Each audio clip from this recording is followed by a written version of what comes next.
তো হ্যালো বন্ধুরা, যারা এসএসসিজিটি ফিজিক্যালের জন্য যাচ্ছ, খুব ভালোভাবে প্রস্তুতি নিচ্ছ, আমাদের ঝাড়গ্রাম ছেলেদেরকে বলছি, তোমরা যেখানে যাবে গ্রুপ বানিয়ে থাকবে, বাংলায় কথা বলবে, কেউ হিন্দিতে বলবে না। যদি কোনো বহিরাগত হিন্দিতে কথা বলে, সাথে সাথে তাকে ধরার চেষ্টা করবে, কারণ তোমাদের ক্ষতি করার জন্যই তারা ঢুকেছে লাইনে।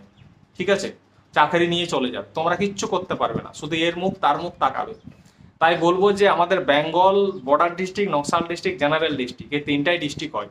ঠিক আছে, তোমাদেরকে বলবো যে তোমরা নিজেরা একজোট হয়ে থাকো, আর বহিরাগতদেরকে সবসময় লাইন থেকে বহিষ্কার করার চেষ্টা করো, না হলে কিন্তু তোমাদের চাকরির আশা কম।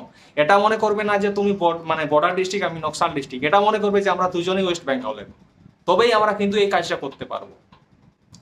আর যদি কথাটা ভালো লাগে, বেঙ্গল ছেলেদেরকে বলছি, বেঙ্গল গ্রুপদের বলছি, অবশ্যই আমাকে ফলো করবে। আমি 2000 পর এসএসসি ক্যান্ডিডেট, কোয়ালিফাই, এবং আজ প্রেজেন্ট যে কাজটার জন্য তোমরা আসো সেই